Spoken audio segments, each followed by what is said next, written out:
Welcome to the Rainbow Gateway Oracle, Virgo. Let's do your reading. How are things? What do you want to know about your relationship?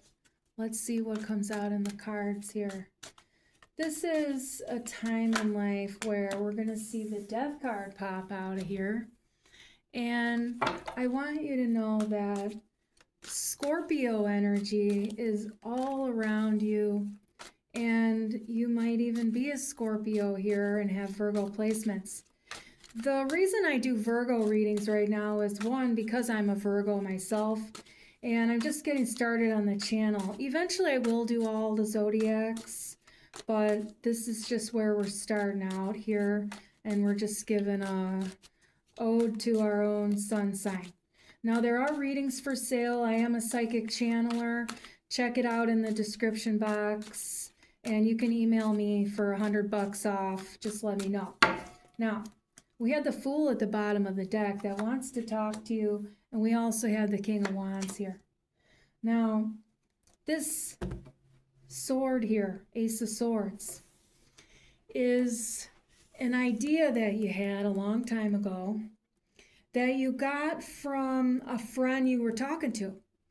And it was a conversation you had.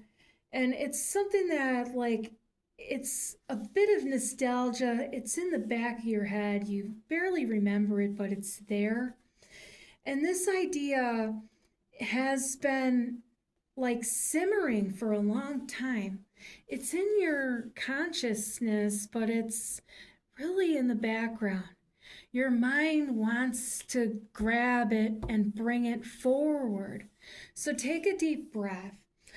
I want you to do more breathing practices if that resonates for you. Now, this is a general reading. It's not going to resonate for everybody, but if this is your reading, this is for you. And I want you to do more breathing practices every day, 15 to 30 minutes. You can even split that up into 10-minute intervals. But when you can do it like longer, once a day, that's also really good. So, you could mix it up if you need to, or do however your routine needs to be for your own self. Now, this King of Wands is someone in your life who's very charismatic, and he's on the go. He's ready to roll and get up and handle shit all the time. He's busy, busy, busy, and he's a real creative person, but maybe not in the way you're thinking in your head. Like, he's not a painter or something like that, like a canvas guy. He's creative in just how he does his whole life, the way he dresses, the way he interacts with other people. He's very inventive. He's wanting to be seen here because this is the man in question for you. I feel like he's not at all out of bounds, but you're not dating him. You want him real bad though. He's not a construction guy. He's not a law enforcement kind of guy. He's not like a suit and tie kind of guy. But I'm getting more of like restaurateur maybe, or even chef, but not like a back of the house, dishwasher, or a dive place kind of a cook, like someone who's really like into the culinary side of things. And then also I'm getting that there could be administrator of a food industry thing too. Like, it does have to do with the food industry, and it doesn't necessarily mean that they work in a restaurant. But this is what I'm getting for you about this person. It's someone that you're really interested in. And you have been going through an insane transformation for a long time, and you're sick of it, I know. The Fool card here is wanting you to know that the new beginning is here, but it still feels like you have this residual bullshit happening, and that's what you call, your feelings and such. But, it's really a beautiful process that you're moving through that's painful. because it's a metamorphosis of sorts, and nobody wants to be in pain. But, it's all a matter of perspective and how you can actually like pick up your bootstraps and get through it. Is just seeing how, you could look at it a little bit differently, in that you'll never be the same after what you went through. And the universe does that on purpose, because you need to be something different than you were.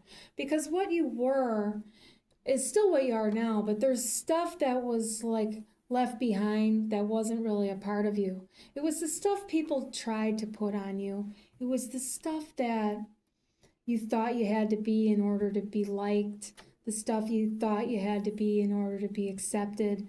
But really, it wasn't true that you had to do those things, So it's like you're turning into a different person that's more you. But then in that transformation, that old stuff has to die off, and then you go through an emotional expression. You have to let all that out, all the feelings, all the shit fuck feelings, all the grief. You have to deal with the stuff you have to see in yourself. And it's important that you go through it. It's part of a natural cycle, regenerative cycle in life. Our body, has a cellular level, and we, our cells are constantly dying. There's a process, in our cellular life where, the cells die and then you get new cells and stuff like that. The apoptosis, it's cell death. And then, it regenerates. And that is what we do, even in the seasons, the springtime to the winter, and all of this metaphor that you can put in there about it. Like, it's a natural process that you have to go through. We have a mind that is conditioned in a specific way at childhood, and that's where we learn how to survive in our early years. We have to also survive our family and our parents and our dynamics and stuff like that. When you get out of your family dynamics and into the world, even if you're still in your family, you have to see how the world functions outside of your family, and so you have to adapt to that and the people and everything. Well, not everybody that, you interact with in life is good, but, we pick up beliefs and patterns and behaviors from what we perceive and what we experience, not even necessarily what we learn in books and stuff like that. We end up with all these subconscious belief systems that are often self-limiting. And so here's the thing that you go through is you have to develop new belief systems and new ways of looking at stuff. You have to put mental food. You have to change your mental food. So you have to pay attention to what you're watching, what you're listening to. What are you feeding your head on a regular basis? Are you watching things on TV that are constantly violent and about death and murder and stuff like that? Or that are depressing. What are you putting in your mind? What are you putting in your head? What are you going for? Can you put on something that's more upbeat to change your mood and stuff like that sometimes? You don't have to force it, but other times, you have to pay attention to what you're feeding yourself. What are you listening to? I recommend Brene Brown. Check out Brene Brown. She's awesome. She'll change your whole life. You can get really good audiobooks and stuff like that. She's funny. Find something that she narrates herself because she's funny. You like her.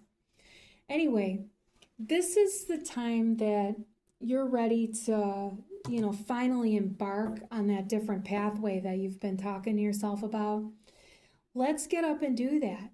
All right? You just have to do one step at a time. You don't have to do a whole ton. You don't have to go crazy. Just see where it leads you.